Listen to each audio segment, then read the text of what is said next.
बिस्मिल्लाहिर्रहमानिर्रहीम, अस्सलाम वालेकुम। आई होप कि आप लोग सब खैरियत से होंगे और खुशबाश अपनी ज़िंदगी गुजार रहे होंगे। नाज़रीन, हमारे माशरे में आजकल तलाक़ें बहुत आम हो चुकी हैं और हर औरत शादी से पहले खौफज़दा नज़र आती है। क्या हमने ये सोचने की कोशिश की या हमने ये जानने की कोशिश की कि औरत को शादी से खौफ क्यों है?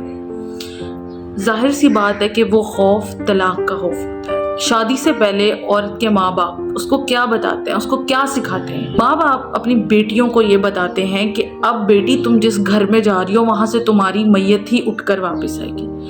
ये चीज़ सोचने की बात है, हैरान कुन बात है। और औरत इन्हीं लफ्ज़ों को और इन्हीं चीज़ों को लेकर जब अपनी ज़िंदगी में एक कॉम्प्रोमाइजिंग ज़िंदगी में जाती है, और नो डाउट कि जो शादीशुदा ज़िंदगी होती है वो कॉम्प्रोमाइज़ पे चलती है, लेकिन क्या इतने सेक्रीफाइसेस करने के बाद भी आपको कुछ आउटपुट ना मिले, अगर आप एफर्ट करने के बाद भी आपको अपने उस रिश्ते से आउटपुट ना मिले, तो आपका मज़हब भी इस चीज़ की इजाज़त देता है कि आप आराम से वहाँ से मूव ऑन हो जाए। जब इस तरह की चीज़ें एक औरत के जहन में आती हैं तो वो शादी से खौफज़दा होती है। माँ बाप को चाहिए कि वो अपनी बेटियों को सिखाएं कि मंगनी टूट जाने के बाद मौत नहीं हो जाती। अपनी बेटियों को बताएं कि तलाक के बाद ज़िंदगी ख़त्म नहीं होती। अपनी बेटियों को सिखाएं कि अगर कोई आपको रिजेक्ट करता है तो उसका हरगिज़ ये मतलब नहीं कि आप बदसूरत हैं। अपनी बेटियों को सिखाएं कि रोशनी स्याही के आखिरी चश्मे से फूटती है। और इन सब के साथ साथ अपनी बेटियों को ये भी सिखाएं कि अपने ख्वाबों की तामीर के लिए किसी शहजादे की ज़रूरत नहीं।